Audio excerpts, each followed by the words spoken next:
Welcome to my YouTube channel Madni Talimat. Please subscribe and press the bell icon for more videos. بسم اللہ الرحمن الرحیم۔ السلام علیکم ورحمۃ اللہ۔ معزز سامعین کرام،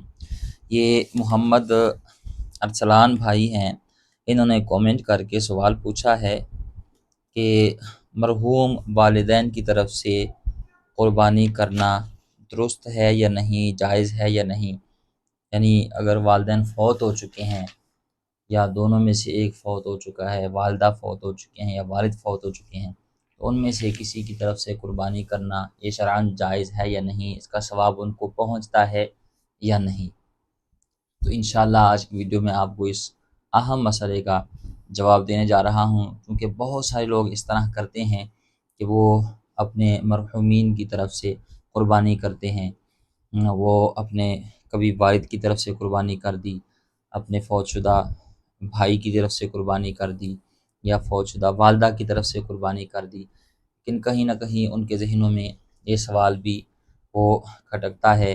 کہ کیا اس کا ثواب ان کو پہنچتا ہے یا نہیں، اس طرح کرنا یہ درست ہے یا نہیں، جائز ہے یا نہیں۔ تو یہ اہم مسئلہ ہے، اور اس میں ایک غلطی بہت سارے لوگ کر جاتے ہیں جس کی وجہ سے ان کی قربانی نہیں ہوتی۔ تو اس غلطی کی نشاندہی بھی کروں گا، آپ نے یہ ویڈیو پوری دیکھنی ہے، بہت ہی اہم مسئلہ ہے۔ اور آپ کے ذہن میں بھی چونکہ قربانی کے دن قریب آ رہے ہیں، کوئی بھی مسئلہ ہو قربانی کے حوالے سے، تو آپ اسی ویڈیو کے کامنٹ باکس میں اپنا مسئلہ درج کریں۔ انشاءاللہ آئندہ آنے والے ویڈیوز میں آپ کے سوالات کے جوابات دینے کی بھی بھرپور کوشش کروں گا۔ تو یہ انتہائی اہم مسئلہ، چلیں جی سمجھتے ہیں۔ یاد رکھیں، مرحومین کی طرف سے قربانی کرنا یہ شرعاً جائز ہے یا نہیں، درست ہے یا نہیں، یہ مسئلہ سمجھنے سے پہلے اتنی بات آپ سب سے پہلے سمجھ لیں کہ قربانی کس پر واجب ہے۔ کیا مرحوم جو اس دنیا سے چلے گئے ہیں ان کی طرف سے قربانی کرنا کو فرض واجب ہے یا نہیں، یہ بات سمجھ لیں، ٹھیک ہے نا۔ یاد رکھیں، قربانی واجب ہونے کے لیے 4 شرائط علماء کرام نے بیان فرمائی ہے۔ ایک، مسلمان ہونا، یعنی غیر مسلم پر قربانی واجب نہیں۔ دوسرا، بالغ ہونا، یعنی نابالغ پر قربانی واجب نہیں۔ تیسرا جو ہے وہ مقیم ہو، شرعی مسافر نہ ہو، اگر مسافر ہو تو اس پر قربانی واجب نہیں۔ اور چوتھا، وہ مالک نصاب ہو، یعنی جس کے پاس استطاعت ہے۔ اب مالک نصاب سے مراد کیا ہے؟ یعنی جس کے پاس 7.5 تولے سونا یا اس سے زائد، یا پھر 52.5 تولے چاندی یا اس سے زائد، یا پھر اگر کسی کے پاس سونا نہیں ہے، چاندی نہیں ہے، لیکن اس کے پاس نقد کیش ہے، اور وہ اتنا ہے کہ جو رقم اس کے پاس نقد ہے اس کی مالیت 52.5 تولے چاندی کی قیمت کے برابر بنتی ہے، یعنی نقد کیش اتنا ہے کہ جتنی وہ 52.5 تولے چاندی کی قیمت بنتی ہے، تو وہ بھی صاحب نصاب ہے۔ اور اگر کسی کے پاس نقد کیش بھی نہیں ہے، کسی کے پاس سونا بھی نہیں، چاندی بھی نہیں، اور اس کے پاس مال تجارت ہے، ٹھیک ہے نا، کاروبار کر رہا ہے، اس میں اس کا مال تجارت لگا ہوا ہے، تو اس کی پھر مالیت دیکھے گا کہ اگر اس مال تجارت کی رقم جو ہے وہ 52.5 تولے چاندی یا اس سے زائد کی بنتی ہے تو اس پر قربانی واجب ہے۔ یعنی کسی کا اگر قرض دینا ہے وہ نکال کر،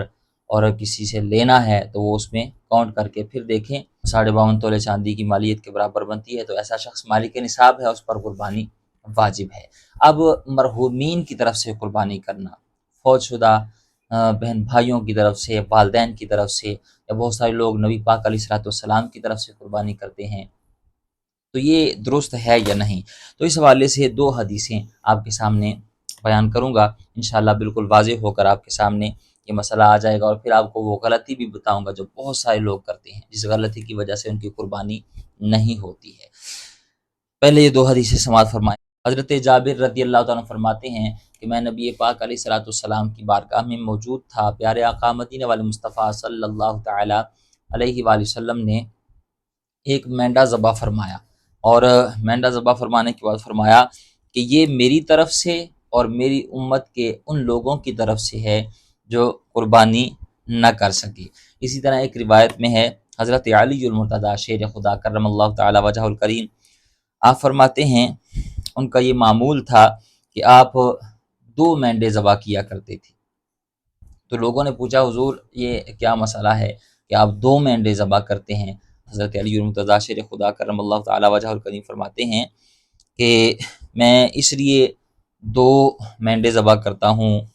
اس کی وجہ یہ ہے کہ آقا کریم صلی اللہ تعالی علیہ وسلم یعنی اللہ کے رسول صلی اللہ علیہ وسلم نے وصیت فرمائی تھی کہ میری طرف سے قربانی کیا کرو، تو میں ان کی طرف سے ایک مینڈا ذبح کرتا ہوں۔ تو ان دونوں احادیث کی روشنی میں علماء کرام بیان فرماتے ہیں کہ فوج شدہ کی طرف سے قربانی کرنا یہ بالکل شرعاً جائز ہے، درست ہے، اور اس کا ثواب بھی ان کو پہنچتا ہے۔ اب اس میں جو غلطی لوگ کر جاتے ہیں جس کی وجہ سے ان کی اپنی قربانی نہیں ہوتی اور وہ گناہ گار ہوتے ہیں، وہ غلطی کون سی ہے؟ وہ سماعت فرمائیے، سمجھیے اس بات کو۔ بہت سارے لوگ یہ غلطی کر جاتے ہیں، لیکن پہلے یہ بات سمجھ لیں کہ اگر آپ مرحومین کی طرف سے قربانی کر رہے ہیں، یعنی فوت شدہ والدین کی طرف سے قربانی کر رہے ہیں، بہن بھائیوں کی طرف سے قربانی کر رہے ہیں، تو اس کے جو قربانی کی ہے ان کی طرف سے اس کے گوشت کا کیا حکم ہے؟ تو اس حوالے سے یاد رکھیں، وہ جو جس مرحوم کی طرف سے آپ قربانی کر رہے ہیں، اگر اس نے وصیت کی ہے کہ میرے جانے کے بعد، اس دنیا سے رخصت ہونے کے بعد میری طرف سے قربانی کرنا یا کرتے رہنا، تو اگر وصیت کی ہے تو پھر اس کا حکم یہ ہے کہ اس قربانی کے سارے کا سارا گوشت جو ہے وہ کل کا کل گوشت وہ غربا میں، مساکین میں تقسیم کیا جائے گا، اس میں خود وہ نہیں رکھ سکتا، ٹھیک ہے نا۔ لیکن اگر اس نے وصیت نہیں کی، ویسے ہی یہ اس کی طرف سے قربانی کر رہا ہے، تو پھر یہ حکم ہے کہ اس کے 3 حصے کر لیں، خود بھی کھائیں، غربا میں بھی بانٹے، رشتہ داروں میں بھی بانٹے، ٹھیک ہے نا۔ پھر یہ اس کا حکم ہے۔ یہ مسئلہ تو آپ نے سمجھ لیا۔ اب جو غلطی لوگ کر جاتے ہیں، یاد رکھیں، جو بندہ بھی کسی کی طرف سے قربانی کرتا ہے تو اسے سب سے پہلے یہ چیز سمجھنی چاہیے کہ اگر میں خود مالک نصاب ہوں تو پہلے میں نے اپنی طرف سے قربانی کرنی ہے، اور ہر سال یہ دیکھنا ہے کہ اگر میں مالک نصاب ہوں تو پہلے اپنی طرف سے قربانی کرنی ہے، اس کے بعد اگر اللہ نے توفیق دی ہے تو پھر میں مرحومین کی طرف سے قربانی کر سکتا ہوں، والدین کی طرف سے، بہن بھائیوں کی طرف سے، یا کسی عزیز رشتہ دار کی طرف سے، یا نبی پاک علیہ الصلوۃ والسلام کی طرف سے قربانی کر سکتا ہوں۔ لیکن پہلے اس نے اپنا جو فرض ہے، جو اس پر اپنا واجب ہے، جس مالک نصاب ہے اس پر قربانی واجب ہے، تو پہلے وہ اپنا واجب ادا کرے گا، اس کے بعد وہ کسی اور کی طرف سے قربانی کر سکتا ہے۔ اب جو غلطی لوگ کر جاتے ہیں وہ کیا کرتے ہیں، وہ مرحوم والدین کی طرف سے قربانی کر دیتے ہیں، یعنی جب بکرا خریدا، بینڈا خریدا اور یا قربانی میں حصہ ڈالا تو کہتے ہیں جی والد صاحب کی طرف سے، والدہ کی طرف سے۔ اب وہ خود مالک نصاب ہے، اپنا اس کا واجب رہ گیا ہے اور کسی اور کی طرف سے کر رہا ہے، تو یاد رکھیں وہ کسی اور کی طرف سے، جس کی طرف سے اس نے کی ہے، اس کو تو ثواب پہنچ جائے گا، اس کی تو قربانی ہو جائے گی، لیکن